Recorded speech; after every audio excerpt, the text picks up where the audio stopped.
Yes, madam. Continue.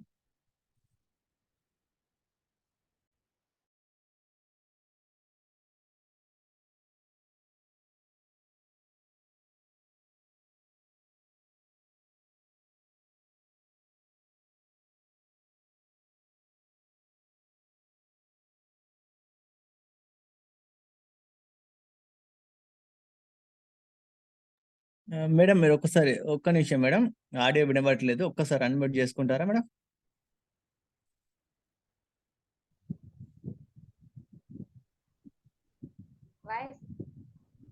Yes ma'am, ఇప్పుడు clear గా ఉంది ma'am. Okay okay, thank you. Disturbance ఉందా ఏమన్నా? వినబడుతుంది మ్యామ్, ఇప్పుడు క్లియర్ గా ఉంది మ్యామ్. Okay, continue ma'am. విశ్వగురువైన బ్రహ్మర్షి పితామహ పత్రి గారికి ఆత్మ ప్రణామాలు. జూమ్ లో ఉన్న ఆత్మ బంధువులందరికీ ఆత్మ ప్రణామాలు. ఈరోజు మనము భగవద్గీతలోని కొద్దిగా సారాంశం తెలుసుకున్నాం మాస్టర్స్. మరి కృష్ణ పరమాత్మ అర్జున వారికి ఉపదేశించిన మన బోధ మనం కూడా కొంచెం నేర్చుకుందాం మాస్టర్. వాయిస్ ఓకేనా మాస్టర్? ఎస్ మేడం, క్లియర్ గా ఉంది మ్యామ్. ఇప్పుడు ఈ విధంగా భగవద్గీతలు అర్థం తెలుసుకుంటే ఇక్కడ పరస్పర విరుద్ధ భావాలు కనబడవు. యావత్ భగవద్గీత 701 శ్లోకాలలో ఒకే రకమైన ఆత్మజ్ఞాన ధార మరి ఒకే రకమైన ధ్యాన సాధన యొక్క ఆవశ్యకత మనకు ప్రస్ఫుటంగా దర్శనమిస్తాయి. సర్వ దేశ కాల పరిస్థితులలో స్వ పురుష ప్రయత్నం ద్వారా, స్వ ధ్యాన సాధన ద్వారా ఎవరిని వారే ఉద్ధరించుకోవాలి.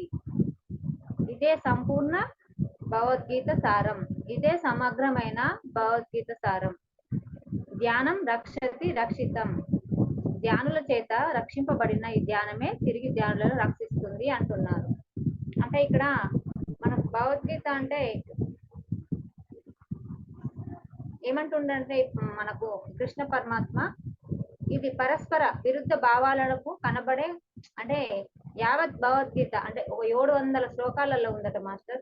700 శ్లోకాలలో ఇది ఉంది. అంటే ఈ 701 శ్లోకాలలో కూడా ఒకే రకమైన ఆత్మ జ్ఞాన ధార, అంటే అది మనకు ఎప్పుడు వింటుంటే దాని ఏంటంటే అర్థం వేరుంటది, కానీ మనకి ఏంటి ఇంటే ఇది ఒకే రకం కదా అన్నట్టు అనిపిస్తుంది, కానీ అందులో లోతైన అర్థాలు వేరుంటాయి.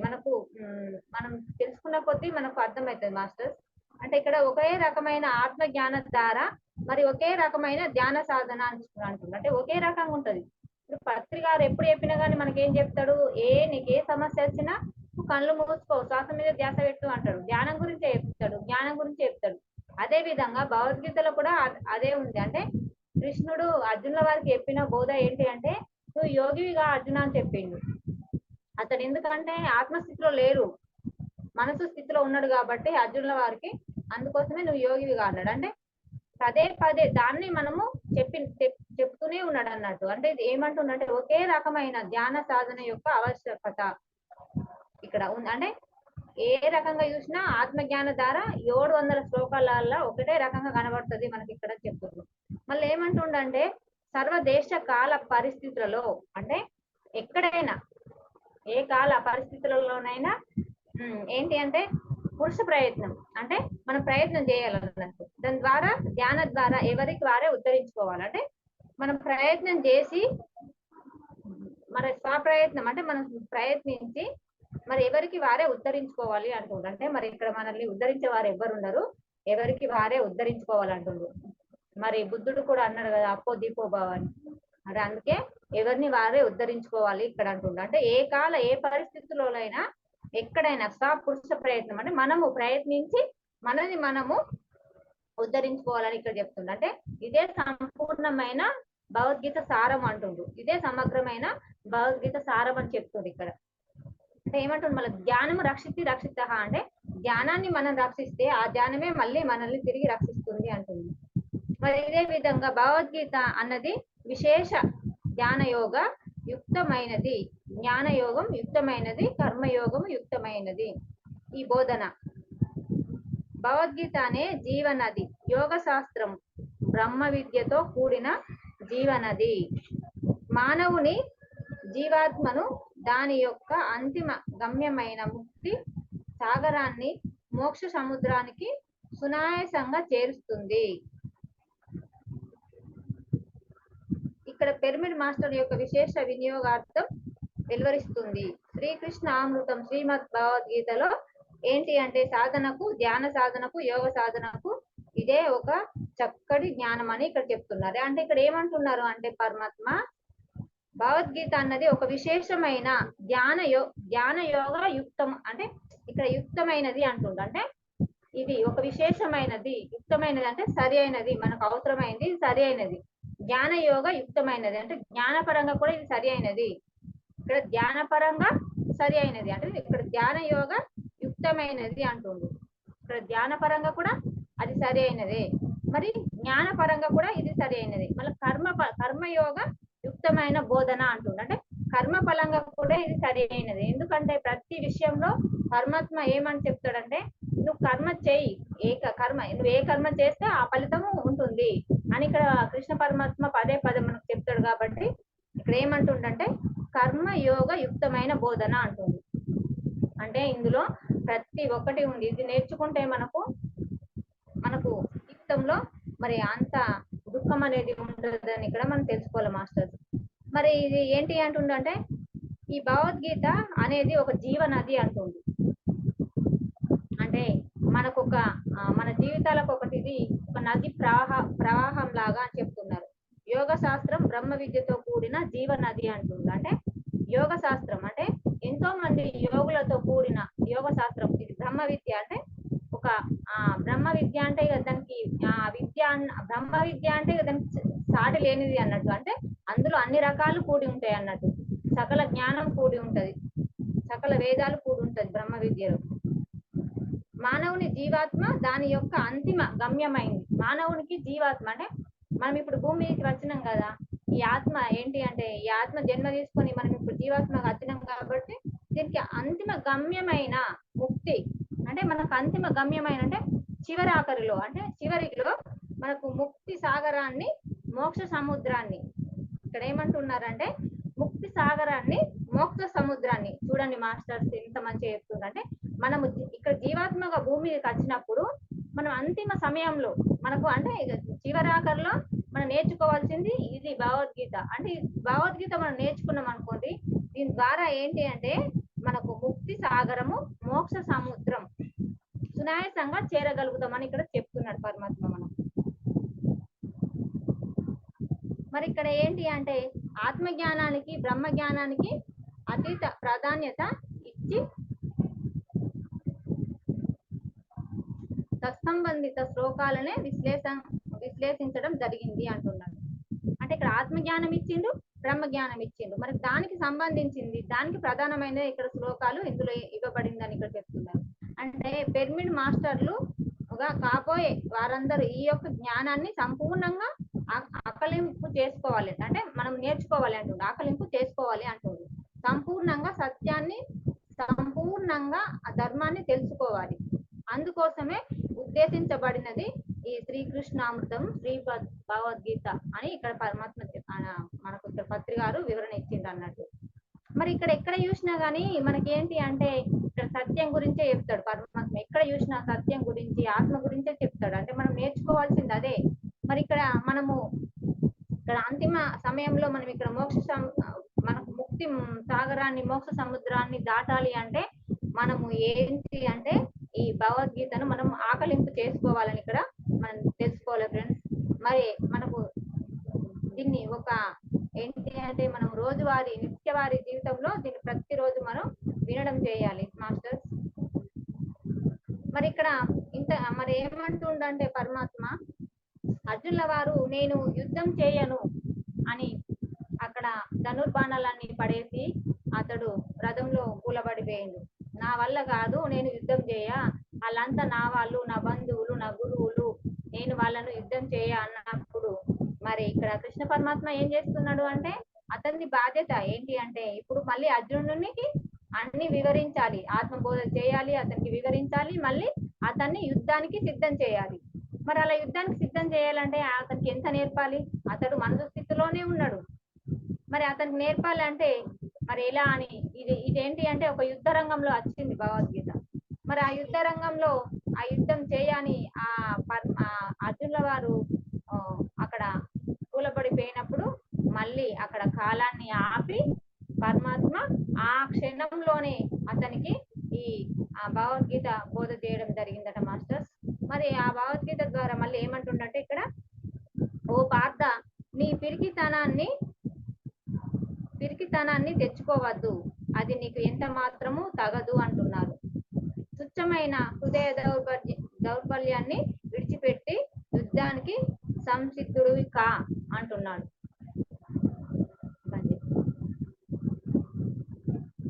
ఓ పార్థ, పిరికితనాన్ని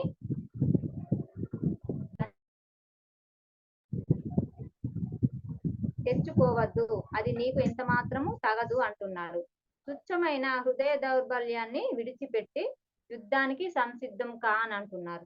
మరి ఇక్కడ ఏమంటున్నాడంటే, హృదయ దౌర్బల్యం అంటే అధైర్యం, పిరికితనం, దానికి ఏమాత్రం నువ్వు దానికి తావివ్వకు అని చెప్తున్నాడు. అంటే నువ్వు పిరికితనాన్ని తెచ్చుకోవద్దు, నీకు ఎంత మాత్రము తగదు అంటున్నారు. అంటే ఇక్కడ మనసులో మనకేంటి అంటే పిరికితనం అనేది మన మనసులోకి వచ్చింది అన్నప్పుడు మనం ఏ పని కూడా చేయలేము, కాబట్టి మనకు బుద్ధి పనిచేయదు. మరి అలా బుద్ధి పనిచేయనప్పుడు మనం ఏది ఆలోచించము, దేని గురించి కూడా మనం చేయాలి అని కూడా అనిపించదు. అంటే ఇక్కడ పరమాత్మ అదే చెప్తుండ, అంటే నువ్వు విచక్షణ జ్ఞానం నీకు, అంటే నువ్వు పిరికితనాన్ని తెచ్చుకుంటే నీకు విచక్షణ జ్ఞానం కూడా ఉండదు, నీ బుద్ధి పనిచేయదు. అందుకోసమే నువ్వు పిరికితనాన్ని తెచ్చుకోకు, నువ్వుకేమాత్రం తగదు అని ఇక్కడ చెప్తున్నాడు. కనుకనే తనకు సాటి ఎవరు లేరు, మేటి వీరుడు అని అంటారు. అంటే అర్జునుల వారికి ఎవరు సాటి లేరు అని చెప్తారు, కానీ ఈ విషయంలో మాత్రం మరి ఇలా అతడు పిరికితనం తెచ్చుకోవడం జరిగింది మాస్టర్స్. మరి శత్రువులను తప్పింప చేసిన వాడు అయిన అర్జునుడు కూడా తనలోని అంతర్శత్రులైన హృదయ దౌర్బల్యానికి, పిరికితనానికి లోనై యుద్ధం చేయకూడదు అన్న సగం నిర్ణయానికి వచ్చాడు. ఒకానొక బుద్ధిశాలి ఎప్పుడు వర్తమాన పరిస్థితుల వైపు గాక అంతిమ లక్ష్యం వైపు దృష్టి పెట్టాలి. విజ్ఞతే ధర్మయుద్ధానికి మూలం, ధర్మయుద్ధమే అంతిమ విజయానికి మార్గం. జీవన సమరంలో వెనుకడుగు వేసే ప్రతి సందర్భంలోనూ మన అడుగులు ముందుకు వేస్తుంటే గమ్యం చేరువ అవుతుంది, చివరికి లక్ష్యాన్ని చేరుతాం. అదే విధంగా ధ్యాన యోగ సాధనలో కలిగే విజ్ఞాలను కూడా ప్రతి ధ్యాన యోగ సాధకుడు ధైర్యంగా ఎదుర్కొని నిలవాలి. నిరాశ నిస్పృహలు లోను అంతర్శత్రువులైన అర్షట్ వర్గాలతో అంతర్యుద్ధం చేయాలి. తమ అంతిమ లక్ష్యమైన ఆత్మానుభూతి జన్మరాహిత్యాన్ని సాధించాలి అంటున్నాడు ఇక్కడ. అంటే ఇక్కడ ఫ్రెండ్స్ ఏమంటున్నాడంటే పరమాత్మ, హృదయ దౌర్బల్యం అంటే ఆధైర్యం ఎప్పుడు మనకు వచ్చింది అనుకో, పిరికితనం అనేది మన మనసులో ప్రవేశించినప్పుడు బుద్ధి పనిచేయదు. ఇక్కడ బుద్ధి పనిచేయదు, విశిక్షణ జ్ఞానం కూడా పనిచేయదు అని చెప్తున్నాడు. అంటే నువ్వు అందుకోసమే నువ్వెందుకు ఇట్లా పిరికివాడిలా ఉంటున్నావు, నువ్వు అలా ఉండకూడదు అని ఇక్కడ పరమాత్మ అర్జునుల వారికి చెప్పడం జరుగుతుంది. కానీ తనలోని అంతర్శత్రువులు అయిన హృదయ దౌర్బల్యానికి లోను కాకూడదు, యుద్ధం చేయకూడదు అంటుండ. అంటే ఇక్కడ ఆ నిర్ణయానికి వచ్చాడు ఎవరు, అర్జునుల వారు. మరి ఒకానొక బుద్ధిశాలి ఎప్పుడు వర్తమానంలోనే ఉండాలి, మరి ఆ వర్తమాన పరిస్థితుల వైపు గాక అంతిమ లక్ష్యం వైపే దృష్టి పెట్టాలి అంటుండ. అంటే వర్తమానం పరిస్థితుల్లో మనం ఆగిపోకూడదు, అంతిమ లక్ష్యం వైపే దృష్టి పెట్టాలి అంటుండు. ఇక్కడ ఏంటంటే విజ్ఞతే ధర్మయుద్ధానికి మూలం అంటుండు. అంటే మన విజ్ఞతనే ఇక్కడ ధర్మయుద్ధానికి మూలం అంటున్నారు. మరి ఇక్కడ ధర్మయుద్ధంలో ఏమంటున్నారంటే ధర్మయుద్ధమే అంతిమ విజయానికి మార్గం అంటున్నారు. మరి అది ధర్మబద్ధంగా జరిగే యుద్ధమే కాబట్టి ఇక్కడ అంతిమ విజయానికి కారణమని ఇక్కడ మార్గం అని చెప్తున్నాడు పరమాత్మ. మరి జీవన సమరంలో వెనుకడుగు వేసే ప్రతి సందర్భంలోను, అంటే ఎక్కడ అంటే మనము నేను యుద్ధం చేయను అనే వెనుకడుగు వేసే ప్రతి సందర్భంలో కానీ మనం చేయాలనుకున్న ఏ పనిలో కూడా వెనుకడుగు వేయొద్దు, మనము అడుగులు ముందుకు వేస్తూనే వెళ్ళాలి అంటున్నాడు పరమాత్మ. ఎప్పుడు కూడా మనము వెనుకడుగు వేయొద్దు, మనం అడుగులు ముందుకు వేస్తూనే వెళ్ళాలి అంటున్నాడు. మరి అలా వేస్తూ అడుగులు ముందుకు వెళ్తేనే మనము మనకు గమ్యం చేరువ అవుతూ ఉంటుంది, చివరికి లక్ష్యాన్ని చేరుతాం.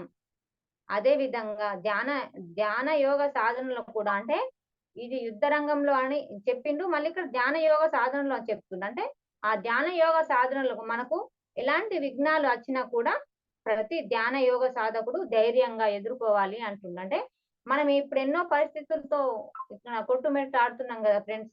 మరి అలా ఏ రకంగా విఘ్నాలు వచ్చినా కూడా మనం ఎలాంటి అధైర్య పాలు కాకుండా మనకు తోడుగా జ్ఞానం అని ఉంది, మనకు గురువులు ఉన్నారు అన్న ధైర్యంతో మనం ముందుకెళ్ళాలి అని ఇక్కడ మనం తెలుసుకోవాలి ఫ్రెండ్స్. మరి అప్పుడే ఆ సాధకుడు ధైర్యంగా ముందుకు వెళ్ళగలుగుతాడు, ఎదుర్కొని నిలవగలుగుతాడు.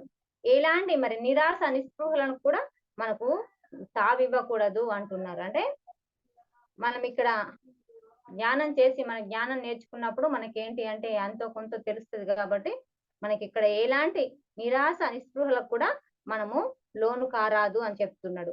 అంతర్శత్రువులైన అరిషట్ వర్గాలతో, అంటే మనలో ఉన్న అరిషట్ వర్గాలతో, కామ క్రోధ లోభ మద మాత్సర్యాలు అనే అరిషట్ వర్గాలతో అంతర్యుద్ధం చేయాలి అంటున్నారు ఫ్రెండ్స్. అంటే మనలో ఉన్న ఈ అరిషట్ వర్గాలతోనే అంతర్యుద్ధం, అంటే మన ఆత్మతో యుద్ధం చేయాలి. ఇక్కడ మనసు ఆత్మ రెండు యుద్ధం చేస్తే గెలిచేది ఆత్మ అని తెలుసుకోవాలి ఫ్రెండ్స్. మరి మనం ఇక్కడ ధ్యానంలోకి వచ్చినామంటే ఖచ్చితంగా యుద్ధం చేయాల్సిందే, యుద్ధం చేస్తాం కూడా. యుద్ధం చేసినప్పుడు మనసు ఆత్మతో పోరాడినప్పుడు మనం ఆత్మస్థితిలోనే నిలవాలి ఫ్రెండ్స్. మరి ఇదే తమ అంతిమ లక్ష్యమైన ఆత్మానుభూతికి జన్మరాహిత్యాన్ని సాధించాలి అంటుంది. మరి ఇక్కడ మనం అంతర్యుద్ధం చేసినప్పుడు మన అంతిమ లక్ష్యమైన ఆత్మానుభూతి పొంది మన జన్మరాహిత్యాన్ని మనం ఇక్కడ సాధించాలి అని చెప్తున్నాడు.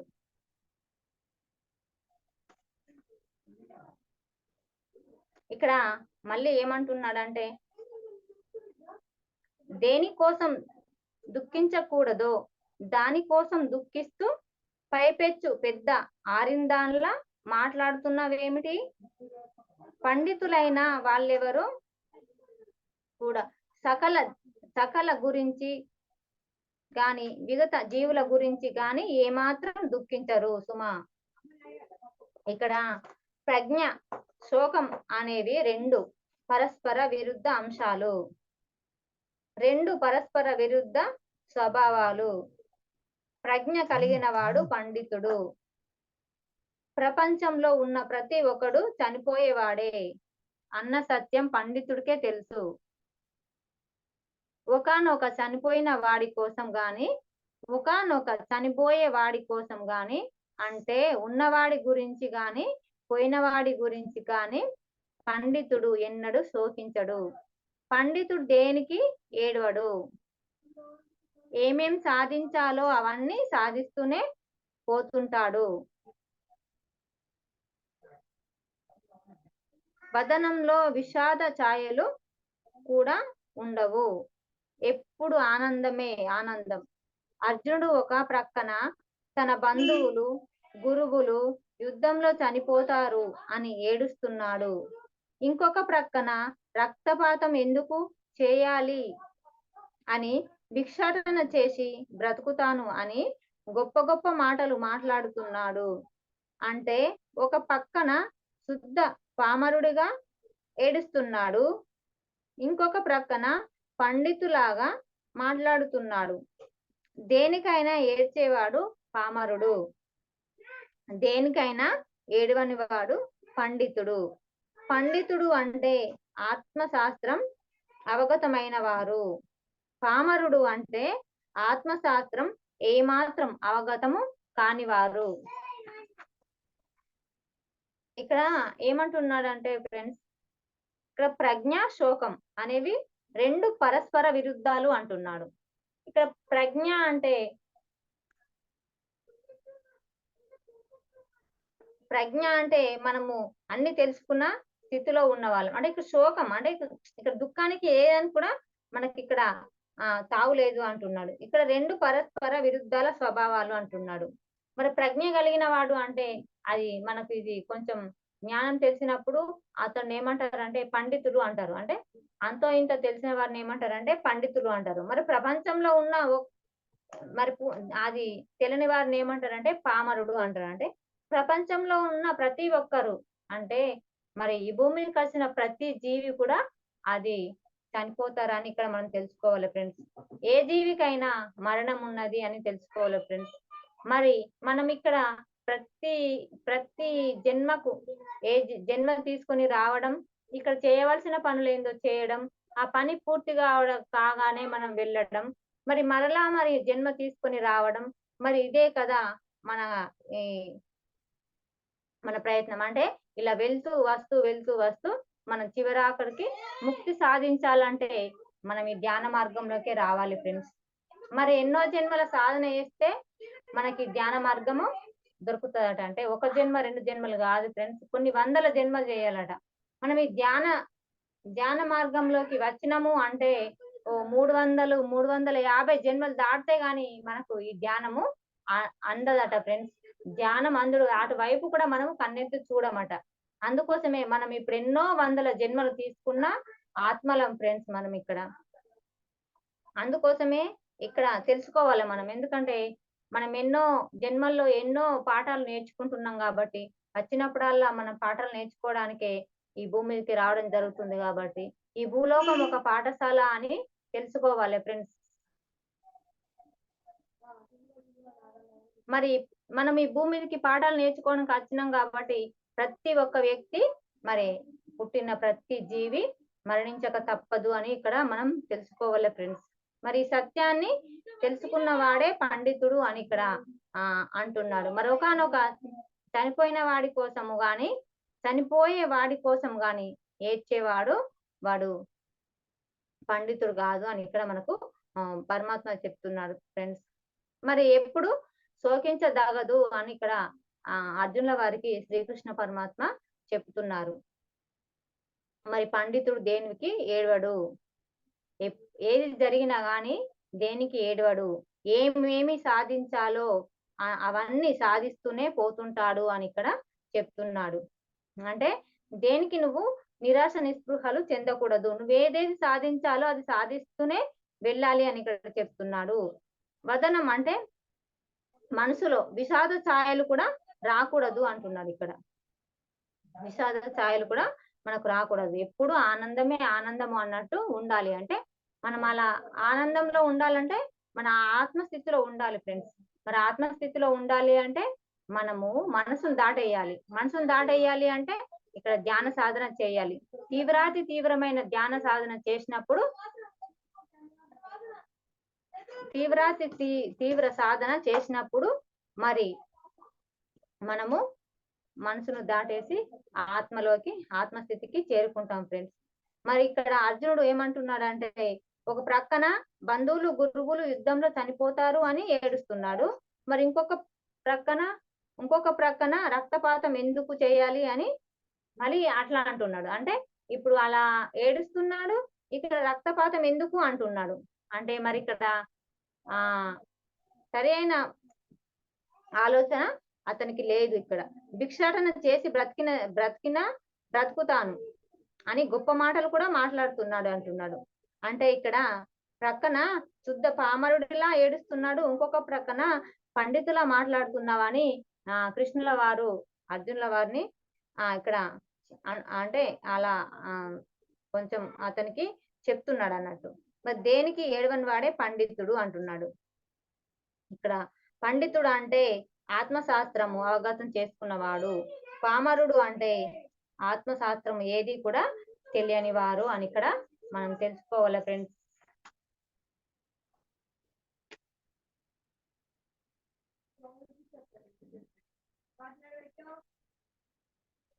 నేను ఇదివరకు ఏ కాలంలోనూ లేనట్టు కాదు, నువ్వు కూడా ఇదివరకు ఎన్నడూ లేనివాడివి కావు. అదే విధంగా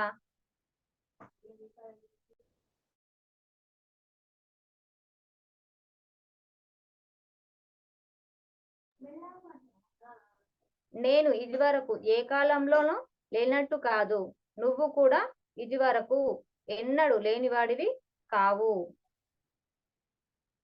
మరి ఇదే విధంగా ఈ రాజులందరూ కూడా ఇంతకు ముందు ఏ కాలంలోనూ లేరు. అంతేకాదు మనమందరం భవిష్యత్తులో మళ్ళీ ఉండమని అనుకోవద్దు.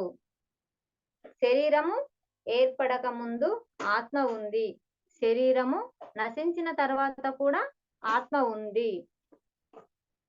శరీరానికి మూలం ఆత్మ, అంతేకాని ఆత్మకు మూలం శరీరం కానే కాదు. ఆత్మ యొక్క తాత్కాలిక భౌతికపరమైన ఛాయ మాత్రమే శరీరం. ఆత్మ ఆత్మ అవినాశి, దేహి సవినాశి. ఆత్మ నిత్యమైనది, శాశ్వతమైనది. కనుకనే నేను, నీవు, రాజులందరూ శాశ్వతమైన ఆత్మస్వరూపులం. మనకు ఇంతకు ముందు ఉనికి, అస్తిత్వం లేని వాళ్ళము కాము. అలాగే భవిష్యత్తులో ఉనికి, అస్తిత్వము ఉండని వాళ్ళము కాము. ఎల్లప్పుడూ ఉనికి కలిగి ఉండే శాశ్వత ఆత్మలం మనం.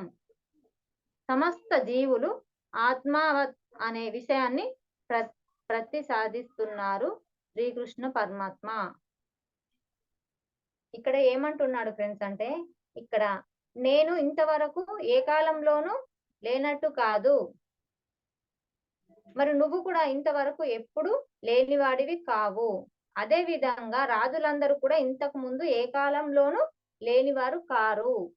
అంటే అంతేకాదు మనమందరము భవిష్యత్తులో మళ్ళీ ఉండమని అనుకోవద్దు అంటున్నారు. ఇక్కడ ఏమంటున్నాడంటే, ఇప్పుడు వాళ్ళను నువ్వు యుద్ధం చేస్తే యుద్ధం ద్వారా వాళ్ళు చనిపోతారా అని నువ్వు అనుకుంటున్నావు, కానీ ఏంటి అంటే వాళ్ళు ఇంతకు ముందు కూడా ఉన్నారు, ఆ కాలంలో ఉన్నారు, ఇప్పుడు కూడా లేరు అని నువ్వు ఎలా అనుకుంటావు అంటే, మనం ఇప్పుడు జన్మ తీసుకున్నామంటే మనం ఈ భూమికి రాకముందు ఉన్నాము, భూమికి వచ్చి జన్మ తీసుకున్నాక ఉన్నాము, ఈ జన్మ అయిపోయినాక ఈ దేహం వదిలినాక కూడా మనం ఉంటాము అని ఇక్కడ పరమాత్మ చెప్తున్నాడు అన్నట్టు. ఏంటంటే ఇది వరకు కాలంలో లేనట్టు కాదు, అంటే ఇది వరకు ఇంతకు ముందు కాలంలో లేనట్టు అనుకుంటున్నావా, అప్పుడు కూడా ఉన్నామా అని ఇక్కడ చెప్తున్నారు. మరి నువ్వు కూడా అప్పుడు ఉన్నావు. ఇక్కడ ఈ రాజులందరూ ఉన్నారు, నేను ఉన్నా, నువ్వు ఉన్నా, అందరం ఉన్నాము అని ఇక్కడ పరమాత్మ చెప్తున్నాడు. మరి శరీరం ఏర్పడక ముందు ఆత్మ ఉంది, మరి మనం ఈ శరీరం ధరించక ముందు ఆత్మ ఉంది. ఇక్కడ పత్రి సార్ ఏమంటాడంటే ఇది ఒక శరీరం అంటే ఒక వస్త్రం లాంటిది అంటారు. మరి మనము ప్రతిరోజు డ్రెస్సులు ఎలా మార్చుకుంటున్నామో ఆత్మ కూడా అలా శరీరాలను మార్చుకుంటుంది అని మనకు పత్రి గారు చెప్తున్నారు. ఇప్పుడు అదే విధంగా ఇక్కడ అలా అంటుండు, శరీరం ఏర్పడక ముందు కూడా ఆత్మ ఉంది అంటుండు. శరీరం నశించిన తర్వాత కూడా ఆత్మ ఉంటుంది. మరి మనం ఈ శరీరము నశించిన తర్వాత కూడా మనకు ఆత్మ ఉంటుంది, అంటే ఆత్మకు చావు లేదు. ఉన్నదానికి ఏంటి అంటే మన శరీరానికే. శరీరమే నశించేది కానీ ఆత్మ నశించేది కాదు అని ఇక్కడ మనకు తెలుసుకోవాలి ఫ్రెండ్స్. అంతేకాని ఆత్మకు మూలం శరీరమే కాదు, ఆత్మ యొక్క తాత్కాలిక భౌతిక ఛాయ మాత్రమే శరీరము అంటుండ. అంటే మనము ఇక్కడ ఏంటి అంటే ఆత్మ యొక్క ఇప్పుడు మనకు పైకి కనిపించే కాళ్ళు, చేతులు, ముక్కు, కళ్ళు ఇవే వాటి ఛాయలు, అవి మాత్రమే శరీరము. కానీ ఆత్మ అవినాశి, దేహి సవినాశి అంటుండ. అంటే ఆత్మ ఎప్పటికీ అది చావు లేనిది, ఒక దేహమే నశించేది ఇక్కడ. కనుక నేను, నీవు, రాజులు శాశ్వతమైన ఆత్మస్వరూపులము అంటుండ. అంటే ఇక్కడ నేను, నువ్వు, ఆ రాజులు అందరూ కూడా శాశ్వతమైన ఆత్మస్వరూపులమే. మరి శాశ్వతమైన ఆత్మస్వరూపులమని అని నువ్వు తెలుసుకున్నప్పుడు యుద్ధం ఎందుకు చేయవు అని అక్కడ మరి ఆ యుద్ధానికి సిద్ధం చేస్తున్నారు కృష్ణ పరమాత్మ. మనం ఇంతకు ముందు ఏం తెలుసుకున్నామంటే భవిష్యత్తులో ఉండని వాళ్ళు ఎవరు లేరు. అంటే ఇప్పుడు మనం శరీరం వదిలినాక కూడా మళ్ళీ ఉంటాము, అంటే ఆత్మస్వరూపంగా ఉంటాం అన్నట్టు. ఎల్లప్పుడూ ఉలికి కలిగి శాశ్వతంగా ఆత్మలం మనము అంటుంది. ఎల్లప్పుడు అంటే అనుక్షణం ఉనికి కలిగిన ఆత్మలము మనము అంటున్నాడు. శాశ్వతంగా ఉండే ఆత్మలము అంటున్నాడు.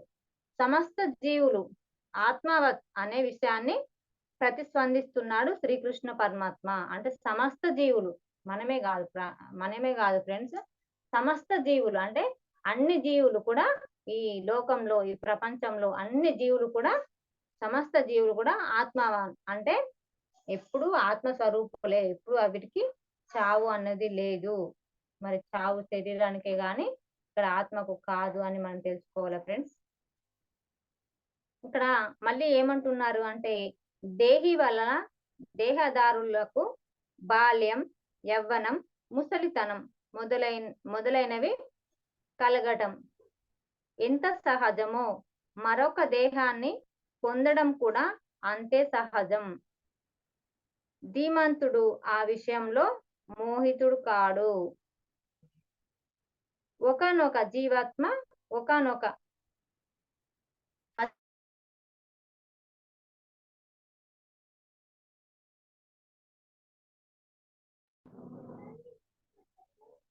ఒకానొక జీవాత్మ ఒకానొక పసిపాపగా తన జన్మను ప్రారంభిస్తుంది. పొత్తిళ్లలోని ఆ పసిపాప నెమ్మదిగా సంవత్సరాలు గడిచి బాల్య దశను అనుభవిస్తుంది. బాల్యం తర్వాత కౌరామం, తర్వాత యవ్వనం, తర్వాత ప్రౌఢ దశ, వార్ధక్యం, చివరగా మరణం. ఈ విధంగా శరీర స్థితులు మారుతూ ఉంటాయి.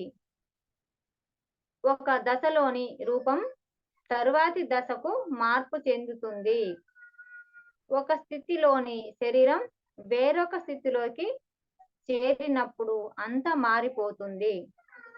ఈ రూపం, ఈ శరీరం ఇలా మార్పులు తీసుకుంటుంది ఏమిటి అని ఆయా దశలో ఎప్పుడు మనం ఏడవడం లేదు.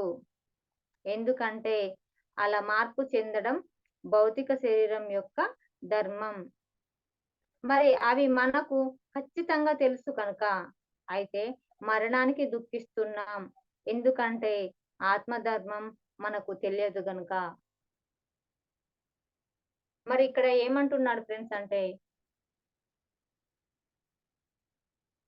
ఒకానొక జీవాత్మ అంటే జీవాత్మ ఒకానొక పసిపాపగా తన జన్మను ప్రారంభిస్తుంది అంటుంది. అంటే మనము ఈ భూమికి వచ్చినప్పుడు ఫ్రెండ్స్ ఈ ఆత్మ అక్కడ మనము జన్మ తీసుకొని ఈ భూమికి వచ్చినప్పుడు ఆ జీవాత్మ ఏంటి అంటే పసిపాపలాగా, అంటే చిన్న పాపలాగా ఇక్కడ జన్మ ప్రారంభిస్తుంది అన్నట్టు. మనము ఎట్లా అంటే ఇక్కడ పొత్తిళ్లలో పసిపాప పుట్టినప్పుడు ఎలా ఉంటుందో ఆత్మ మరి ఫస్ట్ ఈ భూమి మీదకి వచ్చినప్పుడు అలానే ప్రారంభిస్తుంది అన్నట్టు. అంటే జంతు జన్మలు, మనము జంతు జన్మ, వృక్ష జన్మ, మనం ఏంటి ఖనిజ జన్మలు దాటి మనము ఫస్ట్ ఈ జన్మలోకి వచ్చినప్పుడు, అంటే తొలుత జన్మలోకి వచ్చినప్పుడు పసిపాపలాగా, అంటే పసిపాపలకు ఏం తెలియదు కదా, వాళ్ళకు కర్మలు ఏవి ఉండవు కదా, ఆ రకంగానే మనం ఏ కర్మలు లేకుండానే వస్తామట ఫ్రెండ్స్. మరి మనం జన్మ తీసుకొని వచ్చిన తర్వాతనే మనం చేసే పనుల బట్టి మనకు కర్మలు మనం సంచిలో వేసుకొని సంచిత కర్మలుగా చేసుకుంటామట ఫ్రెండ్స్. మరి అదే ఎలా అంటే పొత్తిళ్లలో పసిపాప అంటే నెమ్మదిగా, అంటే రోజుల పాప ఏంటి అంటే రోజుల పాప మళ్ళీ నెలల పాప లాగా, నెలల పాప మళ్ళీ సంవత్సరాలుగా ఎలా గడిచి అలా ఆమె ఎదుగుతుందో, మరి అదే విధంగా ఈ ఆత్మ కూడా, మన జీవాత్మ కూడా నెమ్మదిగా ఎదుగుతుందట ఫ్రెండ్స్. మరి అలా ఇక్కడ సంవత్సరాల గడిచి బాల్య దశను ఎలా అంటే ఇప్పుడు రోజుల పాప నుంచి నెలల పాప, నెలల పాప నుంచి సంవత్సరాల పాప, సంవత్సరాల పాప నుంచి యవ్వనం అంటే వస్తుంది కదా, ఆ రకంగా ఇప్పుడు బాల్య దశను దాటేస్తుంది అన్నట్టు. బాల్య దశ దాటేసిన తర్వాత కౌమారం అంటే యవ్వన దశ, అంటే యవ్వన దశ అన్నట్టు. 17, 18, 20 సంవత్సరాల లోపు అది ఆ రకంగా బాల్య దశను దాటిన తర్వాత కౌమార దశ అన్నట్టు. మరి కౌమారం అంటే ఈ యవ్వనం అంటే యవ్వనం అంటే ఇంకా కొంచెం చిన్న కౌమారం అంటే ఇంకా కొంచెం చిన్న వయసు అనుకుంటా. యవ్వనం అంటే ఒక 20, 21 సంవత్సరాలు అనుకుంటా. ఈ కౌమారం తర్వాత యవ్వనం. మరి యవ్వనం తర్వాత ప్రౌఢ దశ. అంటే ఆహ్, మనకు వయసు చివరి ఆఖరిలో అన్నట్టు. మనము ఓ 50, 60 సంవత్సరాలు, 70 సంవత్సరాల లోపు అన్నట్టు. మరి అలా మనం ఇట్లా రోజుల పాపల నుంచి, పొత్తిళ్ళ పాప నుంచి రోజుల పాపగా, నెలల పాపగా, సంవత్సరాల పాపగా ఎదిగి మరి కౌమారం నుంచి యవ్వనం, యవ్వనం నుంచి ప్రౌఢ దశ. మరి ఇక్కడ చివరగా మరణం. అంటే మనము ఎలా అంటే మనకిక్కడ శరీరాలు మారుతున్నాయి ఫ్రెండ్స్. అంటే చిన్న పిల్లలా ఉన్నప్పుడు ఎలా ఉంటది ఇక్కడ చిన్న పిల్లలా ఉన్నప్పుడు ఎలా ఉంటదంటే పొత్తిళ్లలో పాప ఉన్నప్పుడు ఒక రకంగా ఉంటది. అంటే చిన్న పాప గాబట్టి ఒక రకంగా ఉంటది. మరి నెలల పాప అప్పుడు ఒక రకంగా ఉంటది. మరి సంవత్సరాల పాప అప్పుడు ఒక రకంగా ఉంటది. మరి ఇక్కడ కౌమారంలో ఒక రకంగా ఉంటారు. అంటే కొంచెం ఇగ ఏజీ అంటే 15, 16 సంవత్సరాలు. ఇక మరి ఇక్కడ యవ్వనం అంటే 18, 19, 20, 21 సంవత్సరాల లోపట ఇక్కడ అంటే వాళ్ళ శరీర అంటే ఏంటి అంటే ఆకారం మారుతూ వస్తది గదా! మరి అదే విధంగా మన ఆత్మ కూడా అలానే మారుతూ వస్తదన్నట్టు. అంటే ఇక్కడ ఏంటి అంటే ఇక్కడ ఎట్లా వివరిస్తుండంటే ఇక్కడ మార్పు చెందుతదని మనకు తెలుసు. ఎందుకంటే చూస్తున్నాం గదా! పుట్టిన పసిబిడ్డలు మనం చూస్తున్నాం గాబట్టి నెల నెలకు మారుతుండ్రు అని వాళ్ళని చూస్తూ సంతోషపడతాం. మరి ఇక్కడ ఇక్కడ ఏంటి అంటే ఈ విధంగా శరీర స్థితులు మారుతూ ఉంటాయి. అంటే ఒక దశలోని రూపము తరువాతి దశకు మార్పు చెందుతుంది. మరి ఈ ఒక దశలోని రూపము తర్వాతి రూపంకు మార్పు చెందుతుంది. ఆ స్థితిలోని శరీరం వెనుక స్థితిలో చేరినప్పుడు అంతా మారిపోతుంది. ఆ రూపము, ఈ శరీరము ఇలా మార్పులు తీసుకుంటుందేమిటి అని ఆయా దశలలో ఎప్పుడు మనము ఏడవడం లేదు అంటుంది. మరి ఎప్పుడు మనం చూస్తున్నాం గదా! మరి చిన్న నెలల నుంచి సంవత్సరాల నుంచి ఇట్లా కౌమారం, యవ్వనం వచ్చినప్పుడు మరేంటి ఈ శరీరం ఇట్లా దశలు మార్చుతుంది అని మనం మనం ఎప్పుడు ఏడవడం లేదు కదా! మరి దీనికోసం ఎందుకు ఏడుస్తున్నారు అని ఇక్కడ మనకు పరమాత్మ చెప్తున్నాడన్నట్టు. మరి శరీరంలో ఇలా మార్పులు తీసుకున్నప్పుడు మరి ఆయా దశల్లో ఎప్పుడు కూడా మనము ఏడవడం లేదు. ఎందుకంటే అలా మార్పులు చెందుతాయని మనకు తెలుసు కాబట్టి. అంటే వీళ్ళు ఏజ్ పెరిగిన కొద్దీ మనకు శరీరంలో మార్పులొస్తాయని మనకు తెలుసు కాబట్టి దాని గురించి మనం ఏడ్తలేము. మరి మనకు ఖచ్చితంగా తెలుసు కాబట్టి మనం ఏడవడం లేదు. కానీ మరి అయితే మరణానికి దుఃఖిస్తున్నాము. ఎందుకు? అంటే మరి అది మనకు తెలవదు గాబట్టి మనం దానికి దుఃఖిస్తున్నాము. అందుకోసమే దీని గురించి తెలుసుకో. ఇది ఆత్మ ధర్మము అంటున్నాడు కృష్ణ పరమాత్మ. మనకు తెలియదు గనుక మనం ఏడుస్తున్నాము. ఆ పరమాత్మకు తెలుసు గనుక మనకు వివరిస్తున్నాడు ఫ్రెండ్స్. అందుకోసమే మనము తెలుసుకోవాలి. ఆత్మకు చావు లేదు. చావనేది శరీరానికే అని. మరి బాల్యంలో, యవ్వనంలో జరిగిన ముఖ్యమైన కొన్ని సంఘటనలు ఆ దశలు పూర్తి అయిన తర్వాతి దశలలో కూడా మనకు గుర్తుంటాయి. మరి అవి అనుభవించినప్పటికీ రూపం, శరీరం ఇప్పుడు లేకపోయినా అనుభవం మాత్రం జ్ఞాపకాల రూపంలో మన మన మనసులో గుర్తుంటుంది. అలాగే దేహంలో ఉన్న దేహి ఈ దేహం యొక్క మరణంతో ఈ దేహాన్ని విడిచిపెట్టి పోయేటప్పుడు ముఖ్యమైన అనుభవాలను వాసనల రూపంలో తనతో తీసుకుపోతుంది. అవే సంస్కారాలు. బాల్యంలోని రూపం పోయి యవ్వనంలో ఇంకో రూపం వచ్చింది. యవ్వనంలో రూపం పోయి ముసలి రూపము వచ్చింది. అలాగే మరణం వల్ల ఈ దేహం పోయి తర్వాత దేహి ఇంకో దేహం తీసుకుంటుంది. జీవాత్మ ఈ దేహంలో పొందిన అనుభవాలకు సంబంధించిన పరిపూర్ణత సంతరించుకోవడానికి ఈ సంస్కారాలను మోసుకొని మరొక భౌతిక దేహం పొందుతుంది. కనుక దేహ స్థితి ఉంది. దేహాంతర స్థితి ఉంది. బాల్యం, యవ్వనం, వృద్ధాప్యం వంటి దేహ స్థితులు ఎంత సహజమో మరో శరీరాన్ని పొందడం అంతే సహజం. ఈ విషయాన్ని గూర్చి ధీరుడు అయినవాడు, ఆత్మ సత్యాన్ని అనుభవించిన వాడు మోహాన్ని ఎప్పుడు పొందడు. ఇంకొక క్రొత్త దేహాన్ని పొందుతాడు. కనుక ఇంకొక జ్ఞాని ఒకానొక జ్ఞాని చావుకు ఎప్పుడు ఏడవడు. సదా తటస్థంగా ఉంటాడు.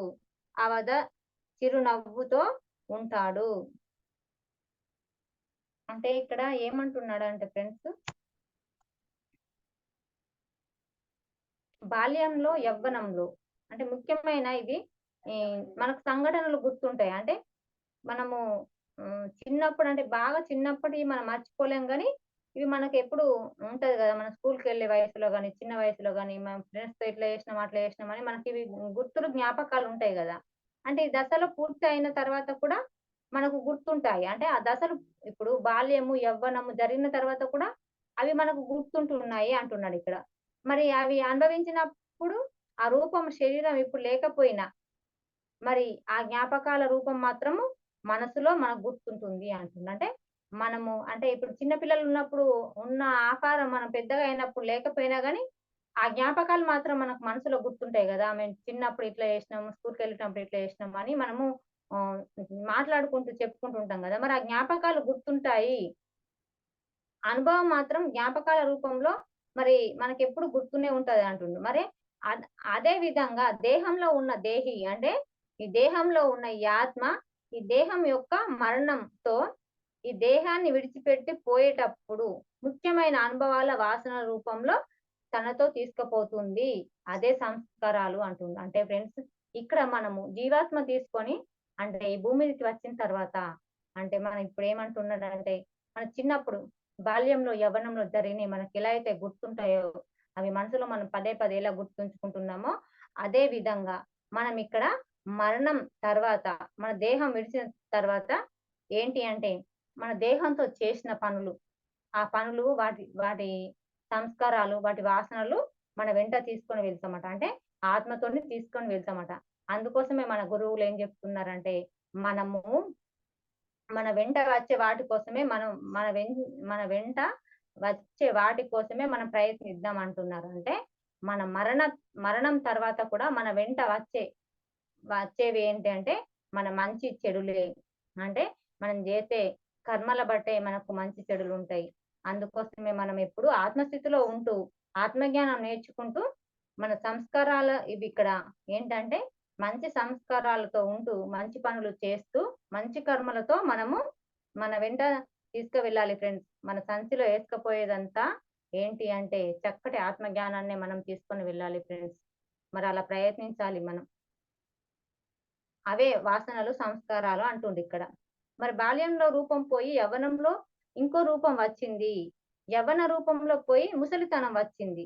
అంటే ఇక్కడ బాల్యం పోయి యవ్వనం వచ్చింది. యవ్వనం పోయి ముసలితనం వచ్చింది. మరి అలాగే మరణం వల్ల ఈ దేహం పోతుంది. అంటే ఇప్పుడు బాల్యం పోయి యవ్వనం ఎలా వచ్చిందో, యవ్వనం తర్వాత ముసలితనం ఎలా వచ్చిందో, మరి అదే విధంగా ఈ శరీరం వెళ్ళిపోయి ఇంకొక కొత్త శరీరం వస్తదని మనం ఇక్కడ తెలుసుకోవాలి ఫ్రెండ్స్. దేహి ఇంకో దేహం తీసుకుంటుంది. అంటే జీవాత్మ ఈ దేహంలో పొందిన అనుభవాలు అంటే ఈ ఆత్మ అంటే ఈ జీవాత్మగా మనం ఇక్కడికచ్చినప్పుడు ఈ దేహంతో అంటే మనం ఈ శరీరంతో ఇక్కడ చేసిన పనులు వీటితోని పొందిన అనుభవాలు మాత్రమే అక్కడికి తీసుకెళ్తదట friends.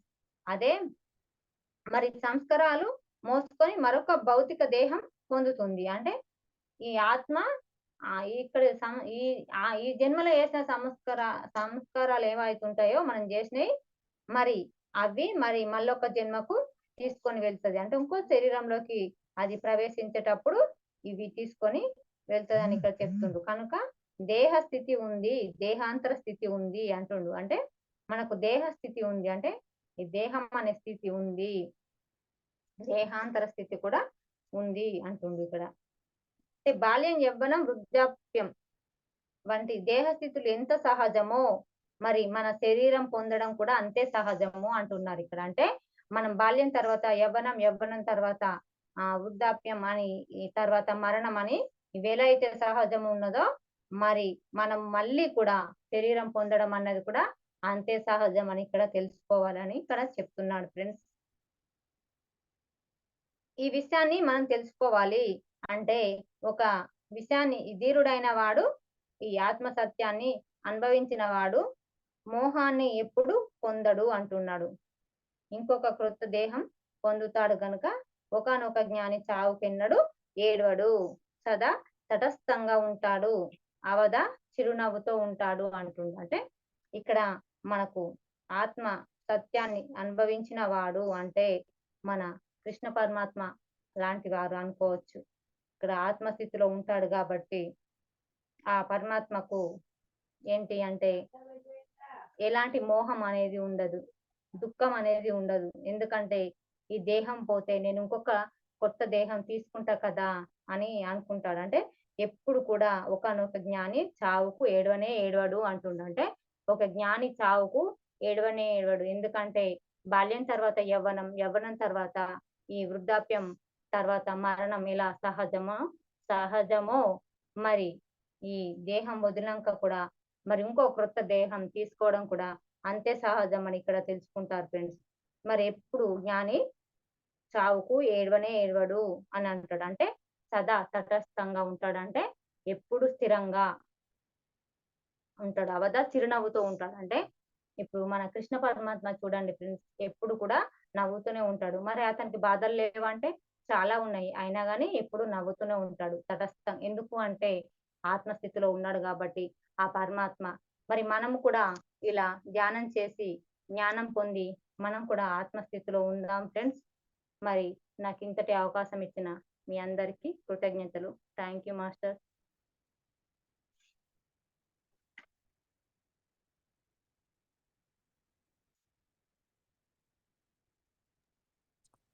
Thank you so much ma'am, చాలా చక్కగా వివరించారు. ఎందుకంటే మనము బాడీకి ఉంటుంది చావు, సోల్కు చావు అనేది లేదని చాలా చక్కగా చెప్పారు. బాల్యం, వృద్ధాప్యం, యవ్వనం ఇవి ఎలాగైతే వస్తాయో సేమ్ అదే విధంగా ఒక మరణం కూడా అదే సంభవిస్తుంది, సేమ్ అలాగే ఉంటుందని చెప్పి చాలా చక్కగా చెప్పారు మ్యామ్. యాక్చువల్గా భగవద్గీతను అర్థం చేసుకోవాలంటే చాలా కష్టం మేము. ఈ రోజుల్లో చదవాలని ప్రతి ఒక్కరికి కోరుకుంటుంది, కానీ చదివినా చాలా మందికి అర్థం కాదు. కానీ మీరు ఇంత చక్కగా దాన్ని చదివి వివరించి చాలా క్లుప్తంగా చెప్పారు ma'am. Thank you so much ma'am. Master, ఎవరైనా క్వశ్చన్స్ ఉంటే అడగొచ్చు. అన్మ్యూట్ ఇస్తాను ఇప్పుడు. ఎవరు ఏదున్నా కానీ ఫీడ్బ్యాక్ కానీ ఇవ్వచ్చు. Thank you.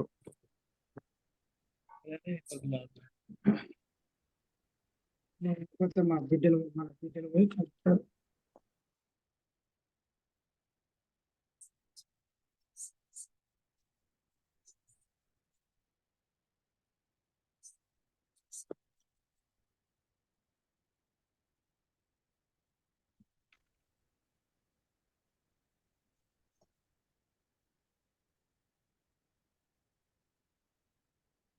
మాస్టర్ మాస్టర్, ఎవరన్నా మాట్లాడే వాళ్ళు మాట్లాడండి మాస్టర్.